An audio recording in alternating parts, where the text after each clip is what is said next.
Hello বন্ধুরা, কেমন আছো তোমরা সবাই? আশা করি তোমরা সবাই ভালো আছো। ভগবানের কৃপায় যে যেখানে আছো ভালো থেকো, সুস্থ থেকো, এই কামনাই করি।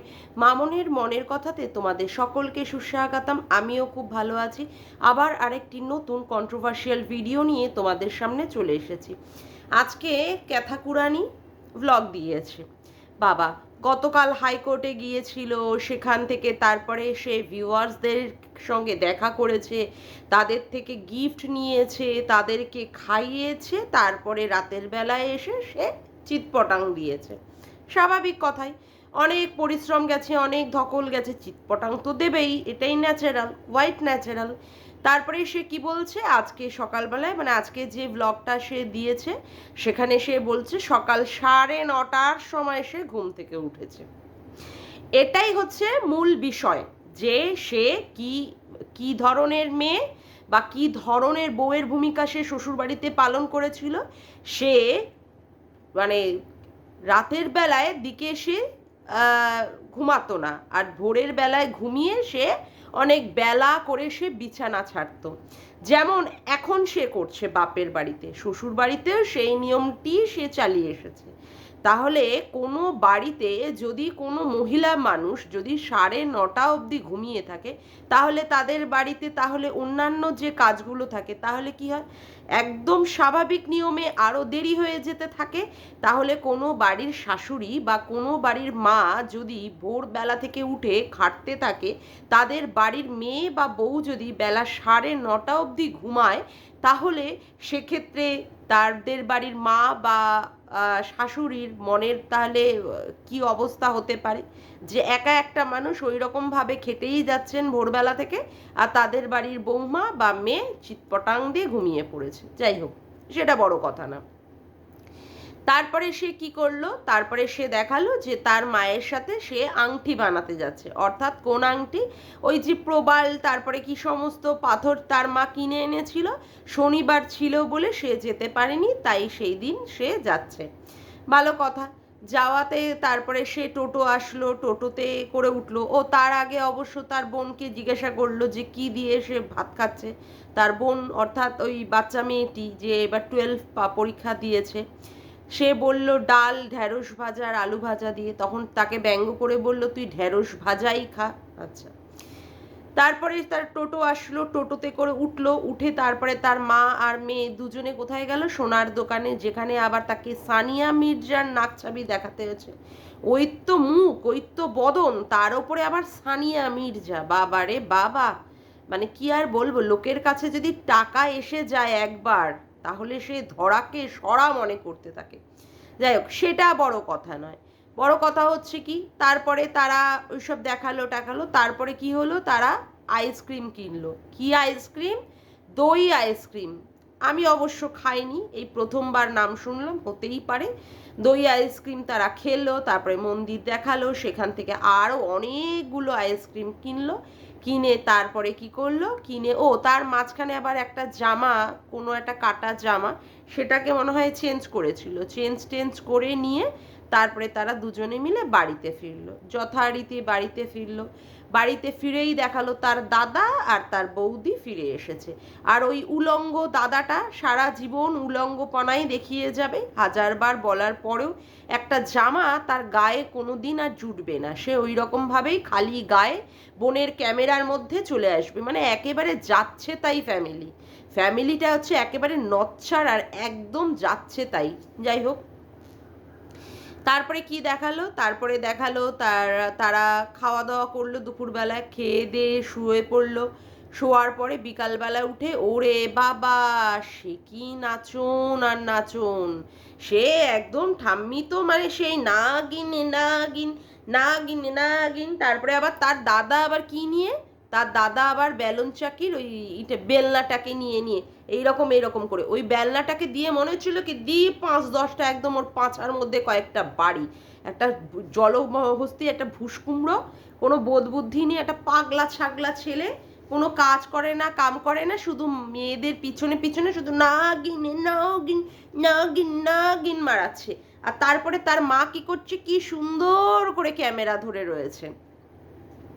তার মাঝখানে আবার ঠাম্মি কি করলো, ওয়া থু করে কি করলো, থুতু ফেলে দিল কোথায়? উঠানের মাঝখানে। ওরে বাবা রে বাবা, কি পরিস্থিতি! মানে এরা যেখানে সেখানে থুতু ফেলে, যেখানে সেখানে এরা টয়লেট করে, যেখানে সেখানে এরা স্নান করে, মানে এদের তো সবই উদলা, সবাইকেই দেখায় এরা সবকিছু উদলা। তোমরা দেখোনি কোথায় কিভাবে মানে ঘৃণাও লাগে। তোমার ইসের খোলা একটা জায়গায় ওদের বাথরুম, সেইখানে আবার উপরে একটা ছাউনি মার্কা দেওয়া, তার পাশেই আবার ডোবাখানা, তারপরে আবার মাঝখানে অবশ্য দেখিয়েছিল বিড়ালদের মারামারি, বিড়ালের মা তার বাচ্চাটাকে টুং টুং টুং টুং আবার মিয়াও মিয়াও করে করে আবার চেঁচানি। তারপরে কি নাচ কি নাচ, প্রথমে ঠাম্মি, তারপরে ক্যাথাকুরানি, তারপরে হচ্ছে লাইফার বউ ফাইফা। ওরে বাবা, সে কি কোমর দুলিয়ে দুলিয়ে নাচ। বলি হ্যাঁ গো ঠাম্মি, তোমার নাকি পায়ে ব্যথা, সেই পায়ে ব্যথা নিয়ে তুমি তীর্থ সব জায়গায় যেতে পারোনি, বাসের মধ্যে বসেছিলে, কোমর নাচানোর বেলায়, কোমর দুলানোর বেলায় সেইখানে আর তোমার আর ব্যথা হয় না? না বলছি কি, তুমি কি নাচনে বালি টালি ছিলে নাকি? মানে মুজরা টুজরা করতে নাকি? যেভাবে ঠুমকা লাগাচ্ছ এই বয়সে এসে, এই বয়সে এসে তো এইরকম ঠুমকা লাগানোর মতো ক্ষমতা তো থাকে না কারোর। মানে তোমার শরীরের অঙ্গভঙ্গি আর ওই রকম নাচ, বাবারে বাবা, সেই নাচ আমরা দেখেই যাচ্ছি। যখন এরা বেনারস গিয়েছিল সেই বাসের মধ্যে কি নাচন নাচন, এই ক্যাথাকুরানি আর এই ঠাম্মি, ওরে বাবা রে বাবা, সে তারা মনে হয় এক যাত্রার দলই গেছিল এরা দুজনে, সেখানে যাত্রা করবে। আর যেখানে যারা যারা অন্যান্য যারা যারা তীর্থে গিয়েছিলেন মানে বাসের মধ্যে, তারা তারা মনে হয় যাত্রা করলে মনে হয় এদেরকে পয়সা টয়সা কিছু দিয়েছিল, কারণ সারা বাসে ওর ঠাম্মি আর এইদিকে হচ্ছে ক্যাথাকুরানি, অবশ্য ওর বৌদিটাও কোনো অংশে কোনো কম যায় না। বৌদি আবার বলে যে তোমরা যদি মানে কি বলবো, তোমরা যদি চারা না হও তাহলে আমিও হচ্ছি আটানা, আমিও কেন কম যাই? হ্যাঁ, তোমরা নাচন কোদন তারপরে পরকিয়াতে সব ফার্স্টের দিকে নাম লিখিয়েছো, আমিও তাহলে সেকেন্ডের দিকে নাম লিখিয়ে রাখি? হ্যাঁ বন্ধুরা, এই লাইফার বউ ফাইফা মানে ক্যাথাকুরানির বৌদি, সেও তো দেখি নাচা কোদার দিকে কোনো অংশেই কম যায় না। যাক গিয়ে, সেটা বড় কথা না। তারপরে কি হচ্ছে, মা আবার ক্যামেরা করে করে দিচ্ছে, তারপরে মাও আবার এরকম এরকম এরকম করে নাগিন নাগিন করে নাচ করছে। মা নাচ করছে, ঠাম্মি নাচ করছে, দাদা নাচ করছে, বৌদি নাচ করছে, ক্যাথা নাচ করছে, আর বাপটা বাদ থাকে কেন রে? বাপটাও যখন বাড়িতে আসবে বাপটাকেও আবার কিছু ঠুমকা ঠমকা একটু নাচিয়ে মানে নাচতে বলিস, বাপটাকে একটু নাচাস, তাহলে ফুল ফ্যামিলি হচ্ছে নট্য কোম্পানির ফ্যামিলি হয়ে যাবে, কেমন বুঝেছিস? মানে কি বলবো, বাপরে বাপ, পুরো ব্লগের মধ্যে বেশিরভাগ অংশই হচ্ছে শুধু নাচ আর নাচ, নাচ আর নাচ। কি বিচ্ছিরি, মানে এদের কোনো কালচার আছে? আর কেমন করে এরা এই ধরনের নাচগুলোকে দেখায়, এইগুলোকে আবার ক্যামেরায় বন্দি করে এরা ব্লগিং দেখাচ্ছে, ব্লগিং। কি সুন্দর শিক্ষিত কালচার্ড ফ্যামিলি এরা, মানে এরা যেখানে সেখানে হাগা মোতা খাওয়া শোয়া নাচ যা খুশি তাই করতে পারে, এত চরম অসভ্য লেভেলের। তারপরে আবার কি হলো, নাচের যখন পরিসমাপ্তি ঘটলো, ঠাম্মি আবার কি করতে লাগলো, তার মাঝে লুডো খেলাও হয়েছে। কারা কারা খেলেছে? ঠাম্মি, লাইফা আর লাইফার বউ ফাইফা। তারপরে আবার ঠাম্মি কি করেছে, মানে ওই ফ্রেঞ্চ ফ্রাই, আলু ভাজা, ঠিক আছে, আলুর ফ্রেঞ্চ ফ্রাই করে আবার বসে দিয়েছে সস দিয়ে খেতে। তারপরে কি হয়েছে, ও এর মাঝখানে তো আমি বলতে ভুলেই গেলাম, এর মাঝখানে আমাদের ক্যাথাকুরানি কি দেখিয়েছে, ক্যাথাকুরানি দেখিয়েছে হচ্ছে তাকে তার ভিউয়ার্সরা কি কি গিফট দিয়েছে। সেখানে তিনটে কফি মাগ, প্রথম কফি মাগটা দেখালো তার আর তার ছেলের সাথে করে, হ্যাঁ, ছেলের ছোটবেলার বা এখনকার বয়সের ফটো দিয়ে সেখানটায় কফি মাগ দিয়েছে। তারপরে ক্যাথাকুরানিকে খুব সুন্দর একটা শাড়ি দিয়েছে, একটা দেখলাম মানে ওই স্লেট আর লাল আর কালো কালারের ওপরের মধ্যে দিয়ে, এগুলো যতদূর সম্ভব মনে হয় বলে হচ্ছে, যাই হোক নামটা আমি মনে পড়ছে না, ওই একটা কাপড় দিয়েছে। তারপরে দিয়েছে ক্যাথাকুরানিকে, মানে ক্যাথাকুরানিকে না, ওর ছেলে ড্রয়িং করবে বলে একটা ড্রয়িংয়ের সেট দিয়েছে। সেটা আবার কি বলছে, বলছে যে আমার মানে ছেলে কৃষাণু যখন আসবে তখন এটা খুলবে, খুলে ড্রয়িং করবে। ভালো কথা। তারপরে আবার কি ক্যাথাকে আর একটা এইসব আরও কিছু গিফট মানে দেখিয়েছিল, সেগুলো আনবক্সিং করলেও মনে হয়, মানে আমি অতটা মানে মনে করতে পারছি না। যাই হোক, তারপরে কি হলো, রাতের বেলার দিকে ওরা খাওয়া দাওয়া করলো, তারপরে এত কিছু নেচে নুচে কে মানে কুদে টুদে। ও, তার মধ্যে আবার দেখলাম যেখানে লাইফার মানে নাচানাচি করলো, আবার লাইফার বউ ফাইফা পিছন দিক থেকে, ক্যামেরার পিছন দিক থেকে এরকম করলো, সেখানে আবার গামলা খুব সুন্দর করে দেখিয়ে দিল ঝাঁকুনি নাচুনি। হ্যাঁ, তার বৌদিও যে কম যায় না, মানে বৌদিটাকে ওই দলের মধ্যে সদস্যা করতে চায়, নিজের তো পুরোপুরি ক্যারেক্টারলেস হয়ে গেছে, সেখানে আর বৌদিকে কেন বাদ রাখে? মা ঠাম্মি অলরেডি তো সেই দলে পাড়ি দিয়েই দিয়েছে, অবশ্য বৌদিটাও যা বাপরে বাপ, পুরো পুরো একদম ঝাক্কাস মামুনি, ঝিকিমিকি মামুনি, ঝিকিমিকি, ঠিক আছে। তারপরে রাতের বেলা খাওয়া দাওয়া হলো, আবার উপরের ছাদের ঘরে ওরা, হ্যাঁ, ওখানে গিয়ে গামলা কি দেখালো, সেখানে আবার দেখালো যে ওর মানে ওদের কোন মাসির তরফ থেকে দুটো চুড়িদার দিয়েছে, একটা সাদা কালারের ওপরে, একটা গোলাপি কালারের ওপরে চুড়িদার দিয়েছে, এবং বলল যে ওরাও মানে আসে টাসে এবং ওরাও দেয় এটাই, সেই খেরে ওরা সেখানে দিয়েছে চুড়িদার টুড়িদার দিয়ে। তারপরে ওখানটায় ও একটা চুড়িদার কিনেওছে, গামলা একটা চুড়িদার কিনেওছে দেখিয়েছিল। যাই হোক, এই সমস্ত করলো।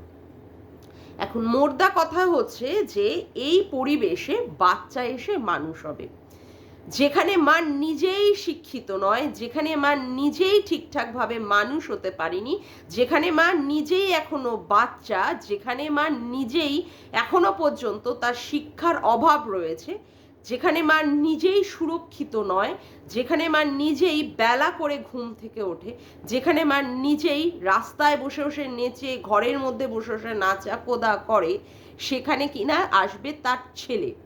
আর যেখানে মাকে ব্লগ ভিডিওতে দেখাতে হয় কতগুলো মানে কি বলবো নোংরা জিনিস, যেমন হচ্ছে ওই ডোবার খানার নোংরা, তেমন হচ্ছে ওদের ওই নর্দমা মার্কা, জঙ্গল মার্কা একটা জায়গা, তারপরে ওদের খোলা বাথরুম, তারপরে ওই ঠাম্মির ওয়াকথু মানে উঠানের মধ্যে, যেখানে মানে একটা অস্বাস্থ্যকর পরিবেশ, বিড়ালে বিড়ালে মারামারি করে, বিড়ালে বিড়ালে মারামারি করে, যেখানে মানে ক্যাথাকুরানির মা থেকে, ঠাম্মি থেকে, বৌদি থেকে, দাদা থেকে সবাই নেচে কুদে বেড়ায়, সেখানটায় তার বাচ্চা এসে মানুষ হবে।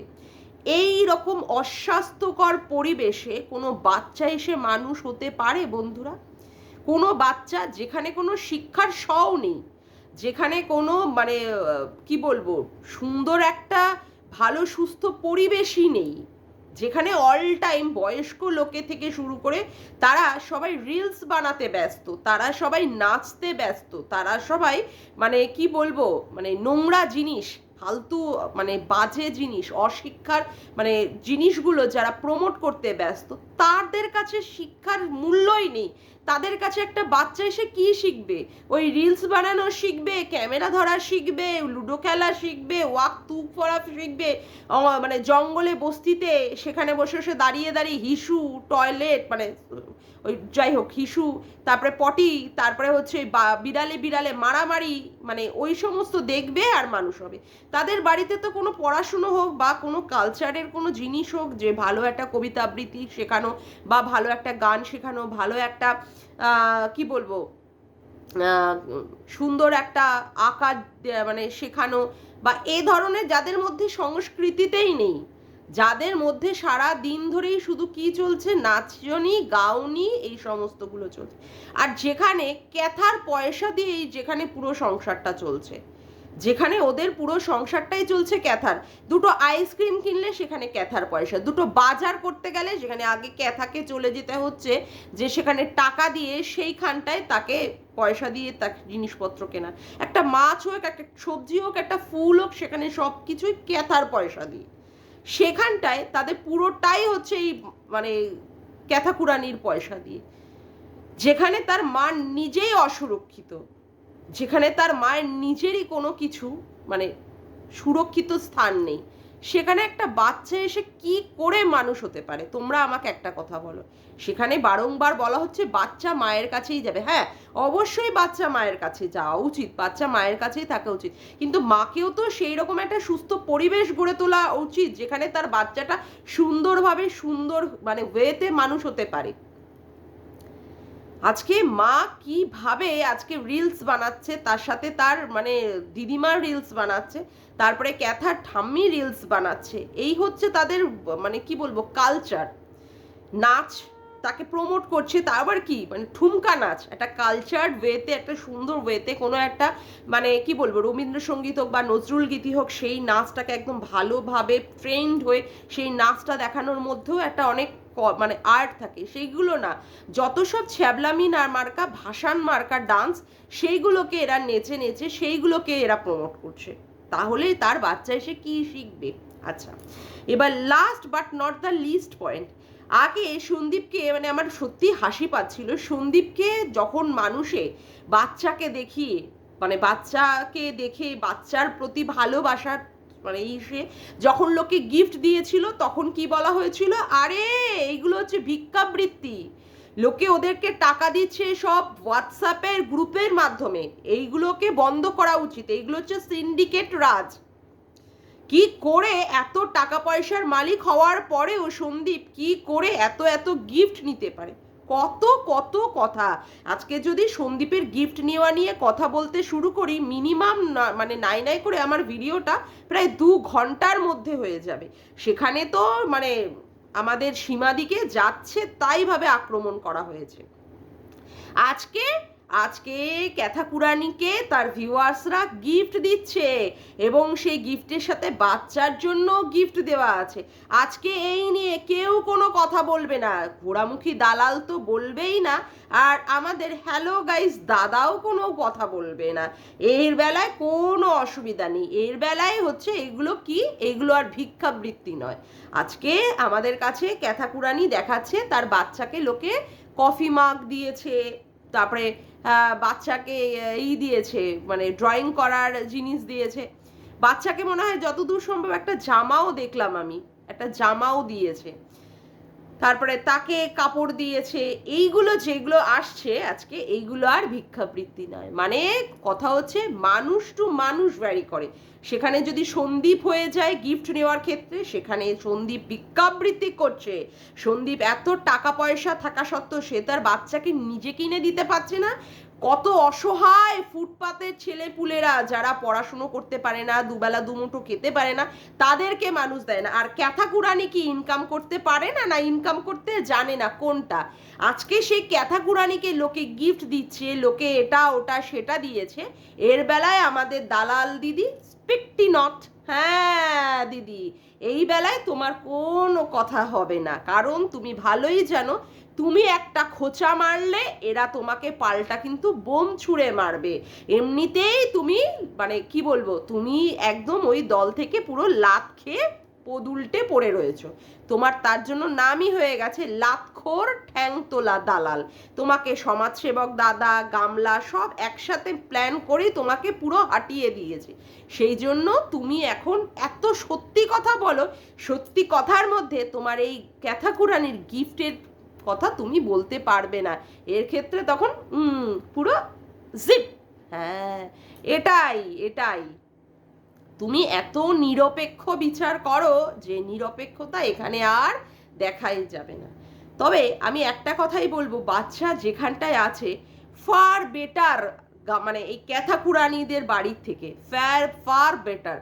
ওখানটায় একটা মানে স্বাস্থ্যসম্মত একটা জায়গা, যেখানে পড়াশুনো থেকে শুরু করে বাচ্চাটাকে স্কুলে নিয়ে যাওয়া, স্কুলের থেকে এসে পড়াশুনো করানো, তাকে মানে খাওয়া দাওয়া থেকে শুরু করে তাকে সমস্ত কিছু যাবতীয় জিনিস তাকে দেওয়া হচ্ছে, যে সমস্ত জিনিস ক্যাথাকুরানির বাড়িতে থেকেও বাচ্চাটা কোনো দিনই পাবে না। তাই আমি চাইবো, আমি যাই হোক আমি বিচার ব্যবস্থার উপরে এটাই আমি আশা করব, যাতে করে বাচ্চাটা যে জায়গায় আছে সেই জায়গাটায় বাচ্চাটা যেন ভালোভাবে সুরক্ষিতভাবেই থাকুক এবং ওইখান থেকেই সে যেন বড় হয়ে উঠুক। কারণ ক্যাথাকুরানির কাছে বাচ্চা কোনো দিন সুন্দরভাবে মানুষ হতেই পারবে না। যাকগে, আজকের মতো ভিডিওটা আমি এখানেই শেষ করলাম। আমার ভিডিওটা যদি তোমাদের ভালো লেগে থাকে তবে অবশ্যই একটি লাইক করো, কমেন্ট করো, শেয়ার করো, আর চ্যানেলটিকে বেশি বেশি করে সাবস্ক্রাইব করো, আর অল নোটিফিকেশান বেলটিকেও অন করে রেখো এরকম নতুন নতুন ভিডিও পাওয়ার জন্য। তবে আজকের মতো আসি বন্ধুরা, আবার দেখা হচ্ছে একটি নতুন ভিডিওতে। Bye, tata.